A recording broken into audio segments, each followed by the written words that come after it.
Kalau kamu masih nyimpen semua uang dalam rupiah, tonton video ini sampai habis. Karena tanpa lindung nilai, tanpa perencanaan, kamu diam-diam sedang rugi. Tahun ini aja rupiah melemah lebih dari 6%. Herannya masih ada juga yang bilang ini baik-baik aja. Nah, akhirnya banyak tuh orang lari ke 3 aset ini. Emas, Bitcoin, dolar. Tapi mana yang benar-benar bisa lindungin nilai uangmu? Tanpa berlama-lama, yuk kita bahas. Sebelum kita bandingkan ketiga aset ini, kita perlu paham dulu kenapa rupiah bisa tertekan. Karena memang ini akar masalahnya. Setidaknya ada 3 alasan. Sebenarnya ada banyak sih, tapi aku coba ringkes jadi 3 alasan utama. Pertama, suku bunga The Fed masih cukup tinggi. The Fed saat ini menahan suku bunga di kisaran 3,50% sampai 3,75%. Ketidakpastian ekonomi dunia membuat investor global tetap memilih untuk parkir uangnya di dolar, yang dianggap paling aman atau safe haven. Ini bisa dilihat dari tingkat suku bunga yang dipertahankan oleh The Fed. Nah, akhirnya modal asing keluar dari negara-negara berkembang kayak Indonesia. Yang kedua, utang dan impor. Di tahun 2026 ini, total utang jatuh tempo Indonesia mencapai sekitar 833 triliun, guys. Walaupun utang ini sebagian besar dalam rupiah ya untuk bayar SBN, tapi tetap ada utang luar negeri yang mesti dibayar pakai dolar tuh. Nah, sentimen ini bikin pasar wait and see. Dan di saat yang sama, pemerintah butuh dolar dalam jumlah jumbo untuk impor energi, impor bahan baku industri, dan membayar kewajiban luar negeri tadi. Terus yang ketiga, capital outflow dari pasar keuangan. Sepanjang kuartal 1 2026, aliran modal asing keluar tuh dari pasar saham dan obligasi pemerintah. Kenceng banget.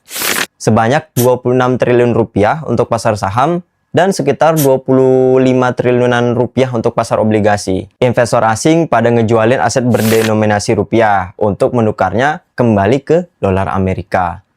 Nah, intinya aku mau bilang gini, tekanan rupiah ini bukan cuma soal ekonomi global, ada juga faktor dalam negeri yang sangat mempengaruhinya.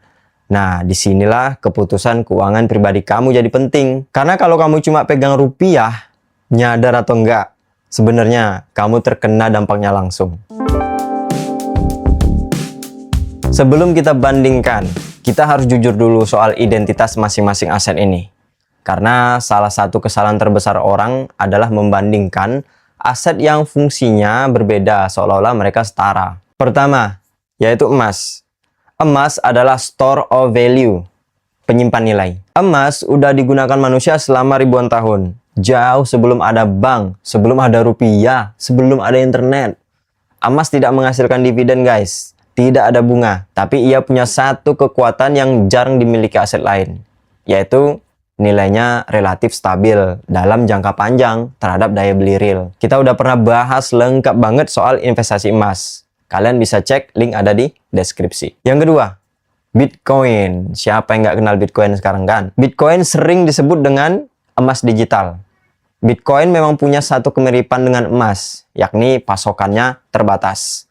Hanya ada 21 juta Bitcoin yang akan pernah ada di dunia. Tidak bisa dicetak lebih. Tapi Bitcoin jauh lebih mudah dari emas. Baru ada sejak tahun 2009-an lah. Beda kayak emas yang udah ada sejak lama. Apakah Bitcoin adalah lindung nilai? Nanti dulu. Tunggu sampai di akhir video ya. Terus yang ketiga, dolar. Dolar adalah mata uang cadangan dunia. Artinya, perdagangan internasional, minyak, komoditas, obligasi. Nah, sebagian besar masih dihargai dalam dolar. Ketika dunia sedang tidak pasti, orang-orang pada lari ke dolar. Ini yang disebut safe haven. Sekarang kita masuk ke bagian inti. Kita akan bandingkan ketiganya dari 3 dimensi yang paling relevan. Dimensi pertama, volatilitas. Volatilitas itu gampangnya gini. Seberapa liar pergerakan harganya?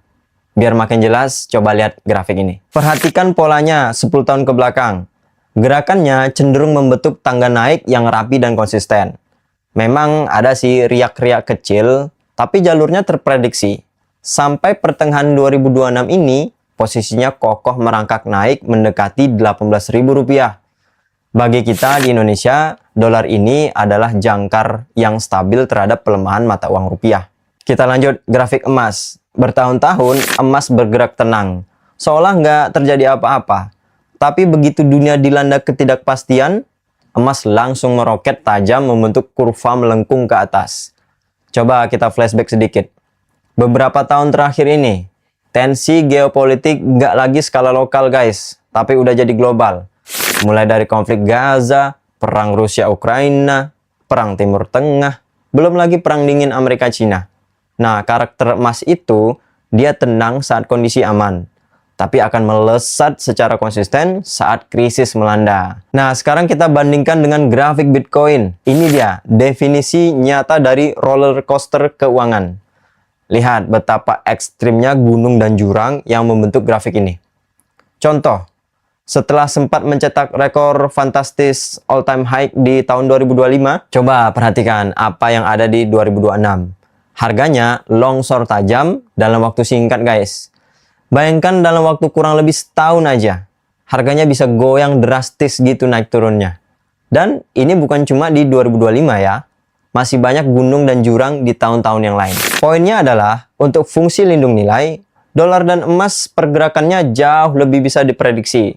Tapi Bitcoin, walaupun potensi keuntungannya itu gede banget dan eksponensial, tingkat volatilitasnya yang super liar jadi bikin Bitcoin terlalu beresiko untuk dijadikan lindung nilai atau bantalan utama keuangan pribadi kalian. Kita lanjut ke dimensi kedua. Perlindungan terhadap inflasi dan depresiasi rupiah. Untuk dimensi kedua ini, bahasa awamnya adalah apakah aset ini benar-benar melindungi daya belimu. Emas punya rekam jejak yang kuat banget soal ini. Ketika rupiah melemah, harga emas dalam rupiah biasanya cenderung bakal naik. Kenapa? Karena harga emas internasional itu biasanya dihargai dalam dolar Amerika. Jadi pas dikonversi ke mata uang kita, rupiah, emas punya dua keuntungan, yaitu potensi kenaikan harga emas global plus efek pelemahan kurs rupiah itu sendiri. Terus dolar juga memberikan perlindungan instan terhadap depresiasi rupiah. Kalau kamu simpan uang dalam dolar, saat rupiah melemah, nilai tabunganmu kalau dihitung dalam rupiah pasti naik. Tapi ingat, dolar sama sekali nggak melindungimu dari inflasi. Namanya juga mata uang fiat kan? Mau sekuat apapun posisinya di dunia, nilainya pasti akan tetap tergerus oleh inflasi. Lanjut, Bitcoin. Secara teori, pasokannya yang terbatas seharusnya melindungi dari inflasi. Benar nggak? Nah, tapi praktiknya, saat ketidakpastian ekonomi, Bitcoin justru sering turun bersamaan dengan pasar saham, bukan naik sebagai pelindung. Banyak analis yang udah menganalisa pergerakan Bitcoin dengan pasar saham ini. Dan ada beberapa dari mereka yang mengatakan kalau harga Bitcoin ini searah dengan pergerakan pasar saham. Artinya, kalau pasar saham lagi bearish, Bitcoin juga berpotensi ikut bearish. Begitu juga sebaliknya. Nah, kesimpulannya ialah emas paling terbukti untuk perlindungan jangka panjang. Dolar efektif untuk perlindungan depresiasi rupiah jangka menengah. Dan Bitcoin belum terbukti guys, belum terbukti konsisten sebagai lindung nilai. Lanjut, dimensi ketiga, likuiditas di Indonesia. Ini tuh menilai seberapa liquid dia. Bahasa gampangnya, seberapa mudah kamu beli dan jual ketiga instrumen ini, emas, dolar, Bitcoin. Rata-rata untuk ketiga instrumen ini sama-sama gampang sih dicairin di Indonesia. Oke, kita bahas satu-satu. Emas. Emas itu sangat liquid. Kamu bisa beli di butik logam mulia Antam atau di toko emas, Pegadaian, Marketplace. Banyak banget sarana platform tempat kita bisa beli dan jual emas ini. Kalau dolar juga gampang. Bisa ditukerin di bank, tapi nggak semua bank ya. Di money changer, bahkan disimpan dalam rekening valuta asing di hampir semua bank besar, itu bisa. Nah, kalau Bitcoin, sebenarnya sama-sama gampang aja sih semua instrumen ini. Cuma kalau Bitcoin itu sedikit lebih kompleks. Kamu butuh exchange seperti Indodax, Pintu, toko kripto. Sekarang udah banyak banget tuh platform aset kripto. Tapi karena kripto ini masih banyak orang awam yang belum ngerti, jadi terkesan sulit dicairin. Padahal ya sama-sama gampang sih menurutku kalau mereka mau belajar. Intinya kalau dilihat dari aspek likuiditas, dolar dan emas jauh lebih mudah diakses oleh mayoritas orang awam di Indonesia. Kalau Bitcoin, sama-sama mudah diakses sih sebenarnya, tapi karena orang udah banyak yang tahu tentang kripto, tapi nggak pernah mau nyoba, jadi terkesan sulit. Padahal semuanya sama-sama liquid. Sampai sini mungkin kamu mulai condong ke salah satu aset, benar nggak? Tapi sebelum kamu memutuskan, ada risiko dari masing-masing instrumen ini. Dan kamu harus tahu juga, jangan diabain. Pertama, emas. Jangan lupa, ada yang namanya risiko spread. Di emas juga ada spread jual dan beli. Kalau kamu beli emas hari Senin, katakanlah, terus besoknya hari Selasa kamu jual, kalau begitu modelanmu, jelas kamu akan rugi. Makanya investasi emas itu butuh strategi, dan kita udah bahas panjang lebar strategi emas ini di video sebelumnya. Link ada di deskripsi. Terus juga ada risiko penyimpanan. Emas fisik butuh disimpan dengan aman. Pertimbangkan biaya safe deposit box. Ada juga risiko kehilangan. Tapi solusinya gampang aja. Kamu bisa beli emas digital atau tabungan emas bisa jadi alternatif. Kedua, Bitcoin. Nah, kalau Bitcoin ada risiko volatilitas yang ekstrim banget. Terus ada risiko exchange dan keamanan digital. Kalau exchange tempat kita nyimpen Bitcoin bermasalah atau diretas, asetmu bisa hilang. Bukan aku nakutin ya, tapi memang udah banyak banget kejadian peretasan exchange kripto. Exchange dalam negeri misalnya, ada Indodax. Pernah kena bobol tuh sistem keamanannya. Kalau exchange luar negeri ada Bybit. Juga pernah kena bobol. Triliunan Ethereum hilang. Terus ada risiko yang nggak kalah krusial dari Bitcoin. Bitcoin tidak punya underlying aset. Karena itulah nilai Bitcoin sepenuhnya ditentukan oleh pasar dan tidak ada otoritas yang menjaminnya.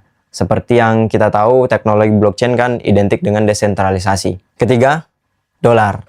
Jangan lupakan ada risiko inflasi Amerika. Menyimpan dolar memang melindungimu dari depresiasi rupiah, tapi tidak dengan inflasi dolar itu sendiri. Terus ada juga risiko dedolarisasi. Saat ini beberapa aliansi negara besar mulai kompak melakukan transaksi perdagangan internasional tanpa melibatkan dolar Amerika lagi. Untuk pembahasan detail mengenai dedolarisasi ini kita udah pernah bedah tuntas ya di video yang terpisah. Kalian bisa cek, link ada di deskripsi. Di sini aku akan kasih framework yang konkret. Aku bakal kasih kalian tools buat menilai sendiri. Karena channel ini bukan channel rekomendasi investasi saham atau rekomendasi aset kripto guys. Ini channel murni edukasi. Kuncinya adalah ini. Tidak ada satu aset yang paling baik untuk semua orang. Yang ada adalah aset yang paling cocok untuk profil dan tujuanmu. Nah, kita akan bedah profil-profil itu dan kamu harus memahami profil dirimu sendiri. Profil pertama, konservatif. Konservatif ini adalah mereka yang baru mulai atau yang fokus pada keamanan. Ciri-ciri konservatif ini adalah mereka yang dana daruratnya belum lengkap, pendapatannya belum stabil, atau baru pertama kali coba lindungi nilai uang. Kalau kalian masuk dalam kategori ini, fokus utama kalian adalah mengamankan likuiditas dasar dulu dalam rupiah. Seperti tabungan dolar di rekening valuta asing. Baru kalau ada sisa, mulailah secara bertahap dengan emas fisik. Batangan yang ukuran kecil aja sebagai tabungan penyelamat yang aman. Profil kedua, moderat. Moderat ini adalah mereka yang udah punya dana darurat dan mulai berpikir panjang ke depan. Ciri-ciri moderat ini adalah mereka yang udah punya dana darurat 3-6 bulan. Penghasilan udah stabil dan ingin melindungi nilai aset jangka menengah. Kalau kalian masuk dalam kategori ini, mulailah beralih ke kombinasi instrumen yang lebih luas. Kayak emas untuk simpanan jangka panjang, dan rekening falas atau deposito dolar untuk mengamankan aset dari depresiasi kurs jangka menengah. Profil ketiga, agresif. Agresif ini adalah mereka yang udah familiar banget dengan risiko, bisa mentoleransi kerugian, mentalnya udah kuat lihat grafik naik turun, dan mereka yang udah komit buat investasi jangka panjang. Ciri-ciri agresif ini adalah mereka yang udah punya dana darurat lengkap, sudah investasi di banyak instrumen, dan memahami karakteristik macam-macam aset investasi. Kalau kalian masuk dalam kategori ini, kalian bisa mulai mengalokasikan sebagian kecil dana ke Bitcoin. Posisikan ini sebagai aset pertumbuhan jangka panjang dengan risiko tinggi.